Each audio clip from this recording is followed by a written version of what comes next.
Շարունակում ենք ուրիշ նորությունները գունագեղ եւ տաղանդավոր փոթորիկի պես ստուդիա ներխուժեց Արսեն Գրիգորյանը, ողջույն։ Այո, դե ինչ ասեմ, դերասան, կատարող, արտիստ իր ամբողջ էությամբ, բջջային մակարդակով, կարող եմ այդ ասել, շատ ուրախ ենք, որ այստեղ ես, ուրախություն եւ լույս բերեցիր, կարծես քեզ հետ։ Շնորհակալ եմ Արամ, շատ ուրախ եմ, որ ձեզ մոտ եմ, Սուսաննա, բարև ձեզ։ Բարև։ Արամ այնպես ներկայացրեց, որ ռադիոն կնդիրը արդեն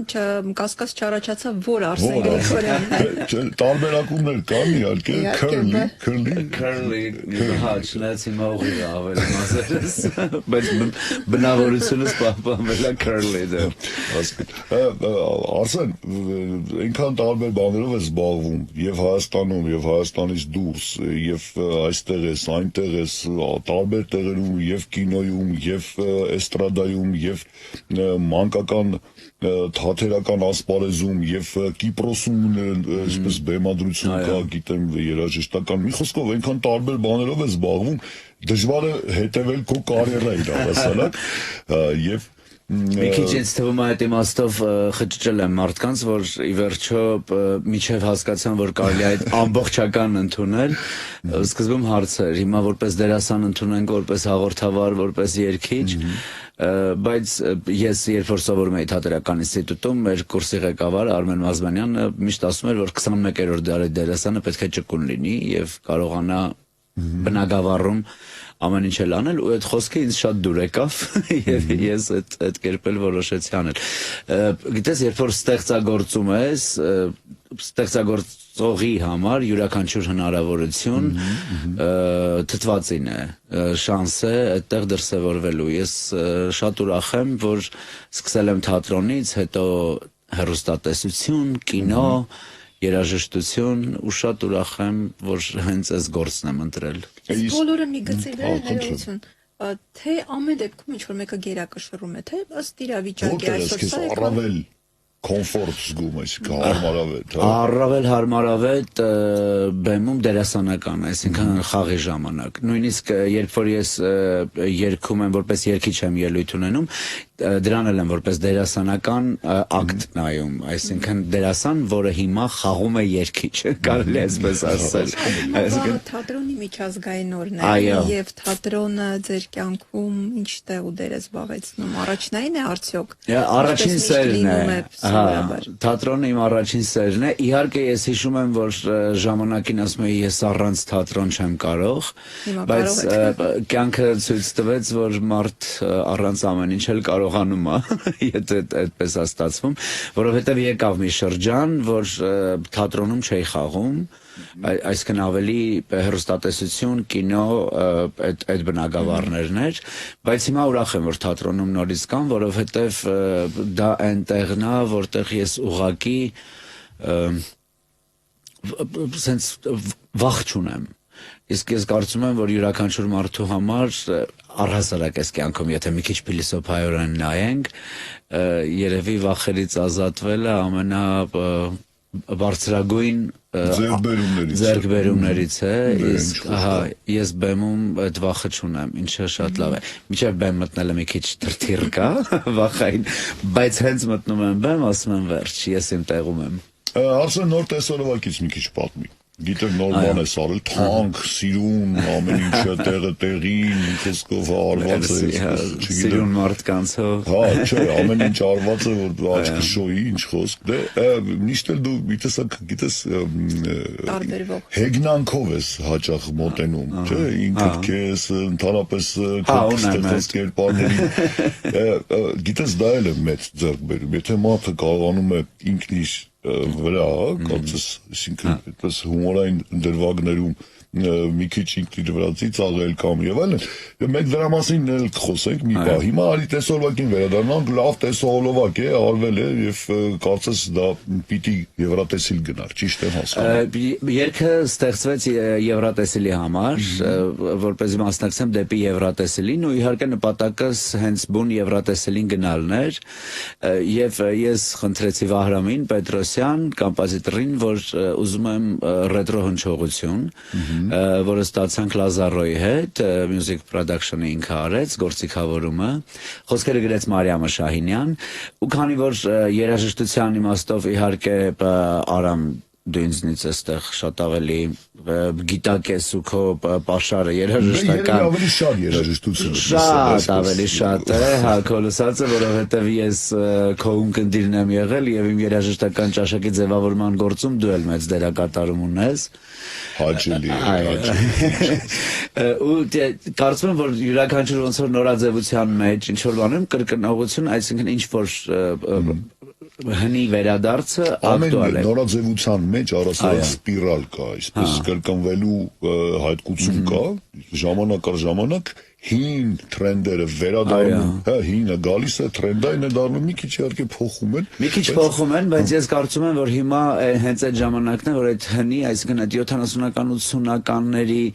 մի փոքր դեպի եթե կարելի ասել չգիտեմ Ace of Base Abba այպես անսպասելի բայց Եվրոպոպ է կոչվում դա Եվրոպոպ այդ ժանրը ինքն իրենով անուն ունի Եվրոպոպ Սիսիքեջ հիանալի է ախ ինչ լավ դա կոնկրետ ունի իր անվանումը որովհետև ինձ երբ որ օրինակ ասում են բայց ինչ ես երգով կարելի էր մի փոքր օրինակի համար հա չնայած երգը սիրվեց մի անգամից ինչի համար շատ ուրախ եմ այո եվրոտեսիլի համար Եվրոպոպ էր պետք անել ու ես ունեի այդ վստահությունը որ մեր երգը այնտեղ շատ մեծ հաջողություն կունենար, որովհետև իրեն կարելի է լսել եւ ակումբներում, եւ ռադիոեթերում, եւ ֆլիրտային, սիրախաղային իրավիճակներում։ Ինչ վերաբերում է Եվրոտեսիլին, հա, այդպիսին Եվրոտեսիլին, ինքն իրենով բոլոր արտիստները ովքեր գնում էին, վստահ էին, որ այս երգը պայթեցնելու է։ Մենք հատուկ հենց այս մրցույթի համար ենք սարել, այսինքն հաշվի ենք առել այնտեղ հավաքված հանդիսատեսի ընդհանուր պատմությունը իմանալով այս երաժշտական մրցույթի ինչն է քեզ հույս տալիս որ ի վերջո հենց այս ֆորմատն է անցնելու որովհետև քիչ շատ դժվար է կանխատեսել ասում համաձայն եմ շատ քաղաքականացված ինքն իրենով միջոցառում է գիտես հա ինչ որ իմաստով կա այդ գործոնը քաղաքականացված լինելու բայց միևնույն է երբ որ նայում ես հաղթող երգերին դու հասկանում ես որ դրանք իսկապես արժանի հաղթող երգեր էին անկախ նրանից թե մրցույթը որքանով է քաղաքականացված արդյոք ամեն տարի այդպես է արդյոք ամեն տարի արժանին է անցնում հիմնականում այո նայեք առաջին երկրորդ տեղերը դրանք հստակ են ցուցանիշներն են որ կարելի է վիճարկել այո եղել են դեպքեր որ երկրորդ տեղի երգն է եղել ֆավորիտը պոտենցիալ հաղթողը բայց այնպես է ստացվել որ մյուսն է հաղթել բայց հիմնականում այդ երկու երգերը դրանք այն լավագույններն են որոնք նախնական ընթացքից արդեն տալիս են համենայն դեպս ես որ տարին որ նայել եմ ում ասել եմ հաղթել է Այսինքն համարում եք արդար մրցույթը։ Ինչ որ չէ, բնականաբար կա այդ քաղաքականացված հարևան երկիր բոլոր այդ հասկացողությունները, ում ձայն տալ, ում չտալ, բայց միևնույն ժամանակ հա, այդ արդարության գործոնը ի վերջո ինչ որ իմաստով կա, հաստատ, որովհետև ես հիշում եմ անցած տարվա երգը Նեմոն որ հաղթեց վստահ հաղթանակի արժանի էր իր ամբողջ բեմադրությամբ ու ներկայացմամբ նույնիսկ ես կասեմ Եվրատեսիլում այդ տեսակ բան դեռ հաստատ չէր եղել Նետան որ 18-ին հաղթեց Իսրայելի աղջիկը հաստատ արժանի էր դրա նախորդ տարին այսինքն sense դրա նախորդ տարիներ կարծեմ եմ որ առաջի երկրորդ տեղի մի քիչ խնդիր կար Լորենի ու այն տղայի են sense մի հատ կար Բայց հիմնականում հա, ինձ թվում է ով էլ որ հաղթել է, չգիտեմ, նույն հիմա ում է որ դիվային տենց խումբեր Նիդերլանդերից էր թե Անդրեի տարիներ Նիդերլանդներից են։ Ֆինլանդիայից են։ Ֆինլանդիան հաղթեց, հա, դա մեր հենց առաջին տարին էր, որ Հայաստանը ներկայանում էր, մենք սենց մեր փխրուն արտիստին էինք ուղարկել, չէ, տենց ինչ որտեղ նուրբ հոգիով, անկեղծության եւ պարզության խորհրդանիշ էինք ուղարկել ու հաղթեց Ֆինլանդիան, դրա համար տենց մի քիչ ռեսկեր, ժնջիլներով ինչ որ ժնջիլ բառը Հա, դիմակ մետաղը շատ է շա բեմը սենց շո գործեր Արսեն, YouTube-ում խառնաշփոթ է, միտեղ Արսեն G, այսինքն Գրիգորյանը ստիպել, միտեղ Արսեն Future Camille, տարբեր կերպով։ Այդ ասում ես ինքս խանգարել եմ շատ բարձր։ Երկի տեսոլովակի մասնում խոսում։ Հիմա ինչ, այսու հետ Արսեն G։ Արսեն G-ն Տարաս Գալուբկովի, որ իմ ռեժիսորն է, տեսոլովակի, ու նաև ռեժիսորն է Drama Queen ներկայացման Եկատերինա Վարնավայի հետ, որ արել ենք Կիպրոսում։ Տարասը ինքը կլիպմեյքեր է ի սկզբանե ու այդ ներկայացումը առաջին բեմադրությունն էր որ արեց, այսինքն մենք այտենց աշխատեցինք իրար հետ ու Տարասը նկարել է շատ թե ուկրաինացի աստղերի թե ռուս աստղերի տեսահոլովակներ, շատ հայտնի անուններ ու ես ուրախ եմ որ ինձ էլ բախտ վիճակվեց իր հետ աշխատելու, թե որպես թատերային ռեժիսոր, կաբարե շոուի բեմադրիչ ու թե այս պարագայում որպես իմ տեսահոլովակի ռեժիսոր ու իհարկե Կատյային եմ շնորհակալ Վարնավային, որովհետև ոնց որ իր ներկայությամբ ու իր նվիրվածության շնորհիվ է նաև որ այս ամեն ինչը տեղի ունեցավ։ Արսեն G-ն Տարասի առաջարկն էր, քանի որ այսինքն ես հենց մեր ներկայացման մեջ խաղում եմ ինձ, այսպես ասած իմ անունով եմ խաղում, որպես Արսեն Գրիգորյան եմ խաղում, բայց իհարկե էլի կերպար է, ուղղակի համ նմանություն կա ինձ, համ էլ բնականաբար սցենարային գիծ կա, որ իմ կյանքի հետ կապ չունի։ Այսինքն ես խաղում եմ այնտեղ որպես Արսեն Գրիգորյան, Տարասը ասեց, ոնց որ ներկայացման մեջ ունենք Արսեն Գրիգորյան, ինչ ես կարծում, որ երկի այս նոր ուղղվածությունը, որովհետև ռետրո տրամադրությունը ուզում եմ շարունակել, նաև հաջորդիվ ստեղծագործությունների մեջ։ Տարասի հետ խոսում ենք, Տարասի հենց ինքը առաջարկեց, որ ոնց են արտիստները, չէ, ասենք նույն Պրինսը ունի ալտեր էգով ալբոմներ, չգիտեմ, Մադոննան մի ժամանակ, ասենք մեկ էլ մի ալբոմ անում է այլ անունով, ասեց ուզում ես փորձարկենք որպես Արսեն G Արսեն ջան էր ուզում, ինքն իսկ Արս ջան էր ուզում։ Նման է շատ ջան։ Բայց Արսեն G ավելի լավ է։ Ահա, հետո G Ջանը մի տեսակ պարտավորեցնող է ինչ որ բան կատարել, որը ջան։ Որը հա ջան, այդպես պետք է լինի, որը ժանրային իմաստով ես հեռու եմ այդ ժանրից, զուտ կատարողական իմաստով չեմ կարող։ Ջանի մեջ մտնել էլի կամ պետք է հնդկական երգեի, որտեղ ջան հնդիկներն ունեն, չէ՞։ Հնդկական կարող ավելի փոքր ժամանակ երգում էի։ Ջանի ու պրդան։ Դրա համար Արսեն G ու ինձ էլ դուր եկա, որովհետև G-ն նախ ոնց որ Գրիգորյանի այդ անն է խորհրդանիշով, եթե նույնիսկ վերցնենք մի քանի Արսեն Գրիգորյաններից ABCD կարելի է դեպի G գնալ ու էլ չեմ խոսում մնացած G-երի առկայության մասին, որ մարդկանց կարող է ոգևորել։ Հասկանալի է, հա, դե մարդկանց առիթ է պետք ոգևորվելու։ Յուրաքանչյուր մարդու կյանքը հասկանալի է բաղկացած է վերելքներից, անկումներից, մեկ ավելի երկարատև է, մյուսը կարճատև, արվեստագետին այո, առավել ևս արվեստագետի մոտ, այն տրամադրվածությունը, որ դուք գնում եք Եվրատեսիլ, ընդ որում մի քանի հարցազրույցում ասում եք գնում եք հաղթանակը բերելու, իրավիճակը փոխվեց։ Այս տարի չեք գնում։ Կտրուկ։ Ինչ է տալիս նման փաստը կամ ինֆորմացիան, որ չեք գնում։ Կյանքում դա խթան է, ապաթիայի շրջան է, թե ընդհակառակ ավելի ակտիվ գործելու ժամանակ։ Ես այն արտիստներից եմ, որ երբևէ ինչ-որ իմաստով մրցակցության կամ ապացուցելու մղումից ելնելով պորտկումներ չեմ ունենում։ Հիմա կան մարդիկ, ովքեր որ կարող է ես ձեզ կապացուցեմ, հիանալի մղում լինի իրենց համար գործանելու։ Ես մի քիչ ավելի ոգևորվող տեսակ եմ, այսինքն նույնիսկ ստեղծագործելու ժամանակ, երբ որ ինձ օրինակ ասեն, այս ինչ բանը վատ է, ես չեմ ասի, այ դե տեսեք հիմա լավը ոնց է լինում։ Ես ավելի ոգևորվում եմ, երբ որ դրական արձագանք եմ ունենում, ասենք նույն ռեժիսորի հետ աշխատելուց էլ պրոցեսը բնականաբար կարող է ասել սա լավ է, սա վատ է, այս հանում ենք, այս թողնում ենք, բայց ես ավելի սիրում եմ, երբ որ շեշտը դրվում է լավի վրա ու ես հասկանում եմ ինչն է պետք ակտիվացնել։ Դրա համար այս իմաստով չեմ կարող ասել, որ դա մի սենց հիանալի ոգևորող պատմություն էր իմ չանցնելու, ես շատ ոգևորվեցի եւ կշարունակեմ հիմա ավելի դա ինձ ուժ տվեց, որպեսզի ես ավելի լավը դառնամ։ Կարևորը մասնակցությունն է, ոչ թե հաղթանակը, չէ, այդ ամեն ինչը չկար։ Ես իսկապես նույնիսկ նախնական հարցազրույցներում երբ որ ասում էի, որ գնում եմ այնտեղ իհարկե ես մի քիչ իմ այդ alter ego կերպարի Կամիլի կողմն է ավելի, որովհետև ինքը ունի այդ համոզմունքը ու ես համաձայն եմ իր հետ,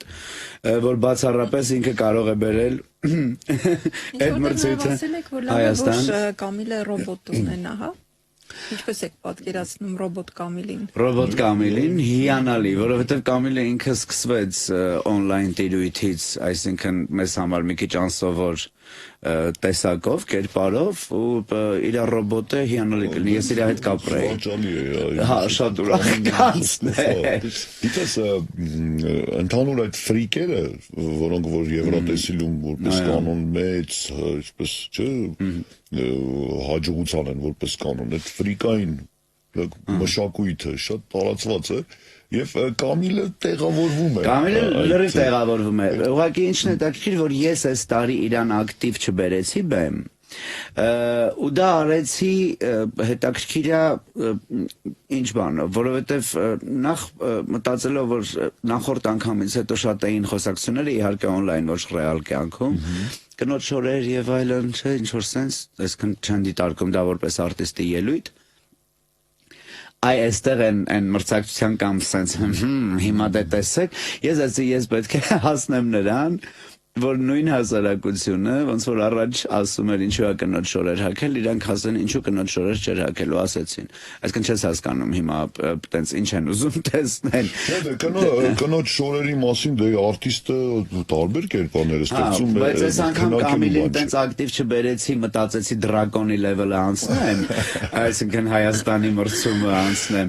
Հետո եվրոպական բեմում արդեն full ներկայացմամբ, նենց ոնց որ պատկերացնում էի, այսինքն այդ սկզբի հարսնացուն, հետո փեսացուն, այդ ամեն ինչը կներկայացնեի արդեն այնտեղ, որ մի քիչ ավելի բան կլիներ, չգիտեմ, եւ տպավորիչ կլիներ եւ ինչ որ իմաստով պաշտպանված։ Հիմա այստեղ այդպես չարեցի, բայց պարզվեց, որ այս անգամ էլ վրիպեցի, որովհետև վերջում բոլոր ասին ուր էր Կամիլը, մենք Կամիլին էինք ուզում տեսնեինք։ Ես կարծում գաղտնիք չէ, որ երգի ասպարեզներ է բիզնես։ Մարդիկ երգեր են ձայնագրում, գումար են ծախսում։ Շատ գումար։ Գործիքավորում, տեսահոլով, հիմա էլ ամեն ինչ ավելի է թանկացել։ Ձերական աշխատանք հասկանելի, ինչ որ որոշակի ծախսեր հետ է կապված, հետո դրանք տարբեր տեսակի պատվերներով, այսինքն հրավիրում են ուրախալիքների եւ այլն ելույթներ, մեկ էլ երբ որ բավականաչափ նյութ է հավաքվում, համարձակվում են մենահամեկ դնել, չէ, եւ լցնում են դա բիզնես է։ Հիմա ունես քո կարիերայում որևիցե երգ, ձայնագրած, կատարած, որը որ կոպիտ ասած եկամուտ է քեզ բերել, այսինքն որ ինձ եկամուտ է բերել։ Որ այդ ժողովուրդը ասած այդ փեշով փողը ծախսած հետ եկել է կոնե։ Իմ առաջին, հա։ Ուզում եք թվերից խոսել։ Ես սիրում եմ խոսել դրանից, ու ես այդ մարդկանցից չեմ, որ վախենում են փողից խոսելու, որ ճանապարհին գացած ու ինչ հետաքրքիր է, երբ որ գումարից սկսում ես խոսել, մարդիկ մի քիչ բան են լինում։ Այսինքն մի 3 թեմա կա, որ մեր հասարակությունը խոսելը ինքնինով մովետոն է։ Հա, մովետոն է, բայց ամեն դեպքում ռեալիստիկ է։ Այսինքն փողից, մահից եւ սեքսից որ խոսում ես, մարդիկ բան են լինում, ասենց առաջի ռեակցիան փակում են թեման, հետո նոր անցնում են առաջ։ Իմ առաջին տեսահոլովակի երգը, տեսը, ինձ լավ պահել եմ միջև հիմա նույնիսկ, այսինքն տես երգն է եղել, տեսից հետո Այբուբենով եմ ելույթ ունեցել էլի գումար եմ աշխատել, քո ծնունդն է այսօր երգը, որ էլի և ծնունդների ժամանակ է հնչել, ինչ որ հետո, բայց կամաց հետո երգիվ,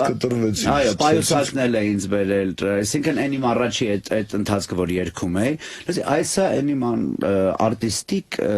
ոչ կայուն, օրինակ, դրսևորումներից էր, որովհետև ես 2006-ից մինչև 2009 թվականը ունեցա 5 տեսահոլովակ, որոնք ընդունվեցին, որովհետև այլ էին, տարբեր էին մեր ունեցած տեսահոլովակների մեջ և երգերն էին ինչ-որ իմաստով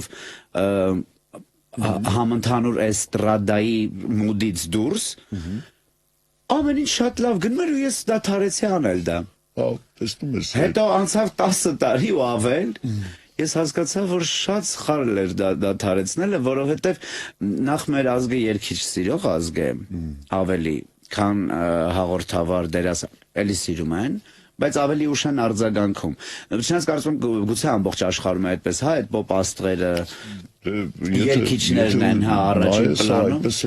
Հա, բայց շատ հետաքրքիր բան է Արամ տեղի ունենում, ասենք գնում եմ երեկո եմ վարում 5 ժամ մարդկանց աչքի առաջ եմ,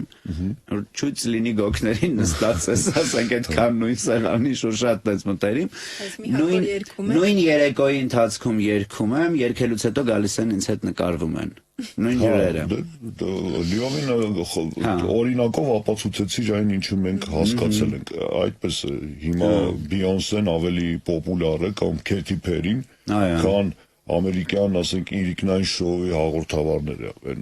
top, այսինքն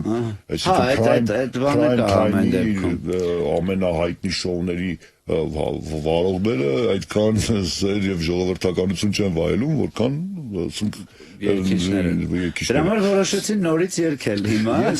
Ես ճիշտն ասեմ, թատրոնում տարեց տարի ավելի քիչ եմ ծափ տալիս, այդպես է ստացվել, ինչ-որ բան կամաց ինձ համար անհետաքրքիր է դառնում, բայց փայլոյի ժամանակ ծափ եմ տվել, այո, և անդադար։ Դա եզակի իր տեսակով հայկական թատերական ասպարեզում մի երևույթ, որը որ կարծում եմ արժանի է հատուկ ուշադրության, ես ուզում եմ միանգամից ասել այստեղ դու աչքի ինքար լավ խաղով, ընդհանուր թիմը հոյակապ է աշխատել, ես չգիտեմ, եթե այդպես կարող ենք ինչու չենք անում, լինելու է արդյոք ես հիմա տասնյակ հարյուրավոր ծնողների կողմից եմ այդ հարցը տալիս, վերադառնալու է Փայլոն բեմ։ Փայլոն վերադառնալու եմ, մենք այս տարի ուղղակի չխաղացինք, որովհետև ժամկետների իմաստով և թատրոնի հարթակի իմաստով թատրոնը ոնց որ իր ներկայացումներ խաղում։ Նոր տարվա օրերին մենք մտածում էինք խաղանք մի փոքր ավելի ուշ փետրվարին, բայց հետո պրոդյուսերական թիմը հասկացավ, որ չէ ավելի լավ է թեմատիկ իմաստով պահել, թեկուզ մի տարի դադարից հետո պետք է վերադառնա, ես ընդունում որ մշակութային երևույթ է Փայլոն։ Մշակութային երևույթ է ու ես անչափ երջանիկ եմ, որ ես գլխավոր դերում եմ, որ ես այդ ներկայացման մեջ եմ ու Ռուզիկը Factory Production-ով բոլորը խորեոգրաֆը Հովհաննեսը Գրիգորը Կոկչյան, պրոդյուսերը Լիլիթ Նավասարդյան, կոմպոզիտորը Նայիրեն ռեժիսորը, Լիգյան մեր գլխավոր, այսինքն բոլորը Մկոն նկարիչ, Արամը Նիկոլյան զգեստների նկարիչ, բոլորը, երեխաները, ուղղակի այդ երեխաների հետ որ բեմում են, վերջն է, այն լավ իմաստով լուրջ եմ ասում, որ խաղում եմ հետները, ասենք մենք առաջին սեզոնում խաղացինք 56 ներկայացում, օրենք ունեցել 4 ներկայացում ենք խաղացել, այսինքն 2, 3 կամ 4 սեանս ունեինք նայածոր և ավաղ այդ շրջանում ինչ-որ սենց վիրուսային մի հատ շրջան էր, ուրեմն էտապ ենք ունեցել, որ ներկայացման կեսս բան էինք, հիվանդ էինք, այսինքն բեմում են, որ երգում ենք ուլիսներում ու երեխեքն էլ տաքության մեջ ու երբ որ դու ես ինչ-որ մի քիչ սենց վատ առողջ, ինչ-որ մի կերպ խաղում ես, բայց տեսնում ես, որ այդ երեխեն ուղղակի, որ սենց տաքության մեջ դողում ա կուլիսում, բայց դուրս ա գալիս բեմ ու շատ պրոֆեսիոնալ իրա դերը կատարում ա, այդտեղ այն որ ավելի մեծ երջանկություն քան տեսնել, որ սա մի սերունդ է, որը այս sense եթե շարունակի գործել, ապա նույն թատրոնում, նույն մշակույթում մենք հաստատ շատ ուժեղ ընթացք կապրենք ու նաև ներկայացման վրա այդ երեխեք ավելի լավ էին խաղում։ Արամ հետս խաղում էին որպես են որ գիտես ինչ պարտներ, որ սենց նայում եմ աչքերին, այդ րոպեին որպես դերասան եմ հաճույք ստանում, այն որ մեկ-մեկ սենց ուզում էի դերս թողեի, սենց բռնեի ու այն որ ասեի վախ բրավո դու ես ոնց ես խաղում, հենց դերասանական իմաստով։ Ու իհարկե այստեղ այդ ռեժիսորի մեր հետ աշխատելն էր ու Ռուդիկը Factory Production-ով ուզում են էլի ներկայացում անեն, հետո փայլոների վերջո որ ինձ տվեց Կատյայի ներկայացման դերը Վառնավայի դրամա քույնը Կիպրոսում, իսկ ինձ հանեց միջազգային ասպարակ, այսինքն խաղացանկում կա մշտապես ժամանակ առ ժամանակ գնում ես, այո Կիպրոսում խաղացինք, հա ճիշտ եմ հասկանում, դրամային հաջողությունը մեր փայլոն ներկայացման ինձ փոխեց եվրոյի, էլի ես կդրսեցի եվրոյով էլ վճարվել, գնում խաղում գալսեն, գրեթե երևի 1 տարի է, ինչ Անորա անվանումը այսպես շատ է խոսվում, վերջին 1 ամիսը կապված 5 Օսկարի հետ եւ կարծես թե Անորայի հետ ամեն ինչ ասված է Անորայի հետ կապված, բայց պարզվեց, որ Վաչե Թովմասյանի դերը կարող եք դուք ստանձնել եւ դա ձեր համար էր գրված, չգիտեմ գուցե շատերը չգիտեն այդ մասին։ Դա ճիշտ է։ Եթե Անորայով վերջին մի տարին է ամբողջապես տենց աշխարհով մեկ է թեման, ես 4 տարի է այդ թեմայի մեջ եմ։ Դուք զգացողություններով կիսվեք, որ արձանիկը կարող էր ձեր ձեռքում լինել։ Զգացողություններս ես չգիտեմ դա արդեն կիսվելու է, թե ինչա, որովհետև երբ ես Շոնի մոտ նկարվել եմ 14 թվականին ֆիլմը դուրս եկավ 15-ին Tangerine ֆիլմն է իրա, այնտեղ փոքրիկ դերակատարում ունեմ։ Ինքը հայտնի դարձավ Ամերիկայում independent կինոյի, այսինքն անկախ կինոյի միջավայրում Sundance Film Festival-ի հիթներ եւ երբ որ մենք ֆիլմը ներկայացնում էինք Sundance-ում, այնտեղ նույնիսկ տենց բանկար փողոցում օրինակ կարող էին տենց hey man, we saw you in Tangerine, ես էլ հումոր էի անում, ասում եմ ինձ հիմա որ հիմիկվանից որ սկսեցիք անգլերենով ճանաչել, հետո դժվար է լինելու որ հետ գնամ։ Բայց հետ եկա։ Չէ, բայց հետ եկա։ Ֆիլմը, այսինքն ոնց որ կինոինդուստրիայում ու Շոնի էս ընդհանուր պատմությունը, որ եթե նայենք իր կարիերայի, ասպարեզից դուրս մարդկանց համար նոր է իր անունը, բայց Շոնը միշտ համարվել է ամերիկյան independent ֆիլմի ոնց որ քաղցր սիրտը, sweetheart իրենք ասում են, եւ շատ մեծանուն ռեժիսորների, Սկորսեզեի եւ այլն, այսինքն սիրելի ռեժիսորն է եղել, նույնիսկ Tangerine-ը եւ այլ, այսինքն բոլոր այդ մարդիկ, ովքեր ինդուստրիայում են կինո ասպարեզի մեջ են, միշտ ուշադիր են եղել Շոնի ֆիլմերին։ Ու դրանից 20 թվականի, 20 չէ, կարծեմ 21-ին ոնց որ 21 թվականին Շոնը զանգեց ինձ, hey man, այսքան մենք միջև այդ բնականաբար միշտ կապի մեջ ենք եղել իր Florida Project-ը, որ նկարվում էր William Defoe-ով, ես զանգեցի Շոնին, որ իմացա William Defoe-ն է խաղում, ես խենթանում եմ իր համար, ես զանգեցի Շոնին, ասեցի Շոն կարամ գամ coffee boy աշխատեմ, տենց գամ իրան կոֆե տամ, էլի, նկարահան հրապարակով, Շոնն ինձ ասում էր, մի քիչ համբերի Արսեն, մենք սենց տենենց աշխատել ենք իրար հետ, ինչ կոֆե, դու կգաս կխաղաս, ու տենց զանգեց ու ինձ առաջարկեց, որ դեր է գրում, հիմա սցենար է գրում, որտեղ մի հատ կերպար կա, որ ուզում է, տեսնում է ինձ ու Կարենին Կարագուլյան, եւ ասեց, որ նաեւ այդ ստիմուլը հանդիսացել երբ որ Sundance-ում պրեմիերայից հետո այդ after party-ներին ես ու Կարենը այսինքն դուք լինում եք Ադամանդե ձերքի բրիլիանտ վրուկայի մեջի, դու Միրոնովի կերպարներ լինելու են, ասենք Պապանովի, հասկանալի, այո, մոտավորապես հենց այդպես։ Ու մենք սկսեցինք աշխատել իրար հետ, ես սկսեցի այդ ժամանակ հումորներ անել, Բիսպիծի մինուտ Hollywood Star, բան իմ մասին, որը ճշմարտություն է, սենց թենենց, հիմա մնում է այդ 5 մինուտը հանել արդեն, դա ֆակտ դա, որ արդեն ֆակտն է պետք։ Ինչը խանգարեց, որ դուք չեք։ Ինչը փոխվեց։ Շատ անմիտ բան տեղի ունեցավ, որովհետև իրավաբանը ում հետ որ ես աշխատում էի ասաց որ իրենք պետք է անեին վիզան, ասաց որ կարիք չկա մենք դա կանենք եւ ժամանակի իմաստով այն ինչ որ պետք է մեր կողմից այսինքն մեր կողմից արվեր, ինչ որ է, տեղի չունեցավ, այսինքն զուր ժամանակի իմաստով ես ստացա աշխատանքային վիզա, ես ունեմ Ամերիկայի վիզա տուրիստական, որ Ամերիկայի Միացյալ Նահանգներում եմ ապրում, ունի աշխատանքի իրավունք, թուղթ, ես նույնիսկ Շոնին ասի, որ ես պատրաստ եմ ստորագրել, որ անվճար եմ համաձայն խաղալ, որտեղ սցենարը շատ էս իրել ու գիտեի ուրա գնում ֆիլմը, ես երբ որ սցենարը կարդացել եմ 21 թվականին հետ եմ զանգել Շոնին 21 դելոնց, հերոսից մեջ կա սցենարը, երբ հա ինձ ուղարկված, զանգեցի Շոնին, ասի Շոն շնորհավորում եմ, գնացինք Օսկարի, հետո գնացինք Քիքն դուրս եկավ, իրանք գնացին Օսկարի, ես մնացի, այդ ստացվեց, ու այդ ժամանակ արդեն Կարենը գտնում է Վաչեին, ու ես շատ ուրախ եմ Վաչեի համար, մենք Վաչեի հետ բնականաբար խոսել ենք, Կանի պրեմիերայից հետո էր, երբ որ ես շնորհավորեցի Վաչեին, Վաչեն ինձ ասեց Արսեն, որ այսքան ժամանակա իսկապես չգիտեի, ինչ ասեի, դու ինքդ այսքան մեջն ես պատմության, դու լավ գիտես պատմությունը,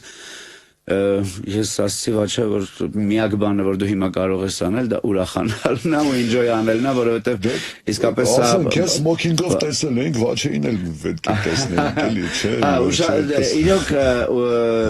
Իրոք ուրախ եմ իրենց համար, որովհետև սա դերասանի արտիստի համար երևի ամենամեծ երջանկությունն է հայտնվել այնտեղ ու միանգամից հայտնվել լավագույն ֆիլմով, ինչը մեծ ուրախություն է։ Կարենի համար եմ շատ ուրախ, Վաչեի համար,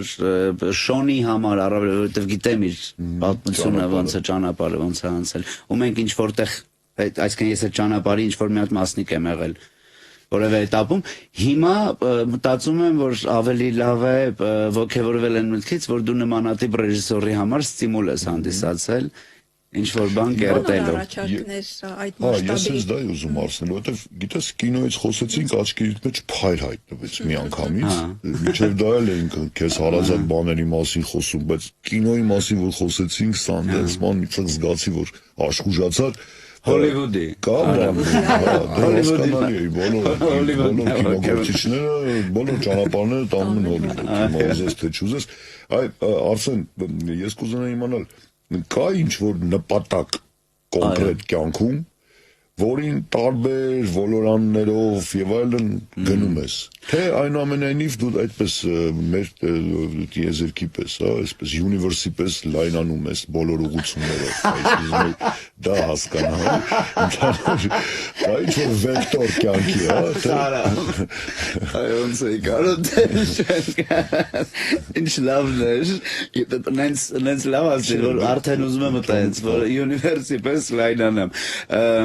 Նայ, այդ ինչ որ ասում ես, այդ լայնացման, ինքնազարգացման, ինքնակրթության, չգիտեմ, այդ հորիզոնները հայ ես միշտ ցանկացել եմ լայնացնել, բայց համենայն դեպս երբ որ ես որոշեցի, որ ինձ բեմ է պետք ու արվեստի բնագավառ, ես 12 տարեկան էի այդ ժամանակ, ես գիտեի, որ ես ինչ որ շատ մեծ բանի եմ գնում, ու սա ուղղակի ինչ որ կյանքի մի բան չէ, որ գիտես, ես չեմ սիրում փոքր բաներ, այսինքն երևույթներ, նույնիսկ այս տեսակ պատմությունը, որ ինձ հետ պետք է լիներ, անգամ եթե ինքը դրամատիկ է, ապա ինքը պետք է լիներ մանատիպ մասշտաբի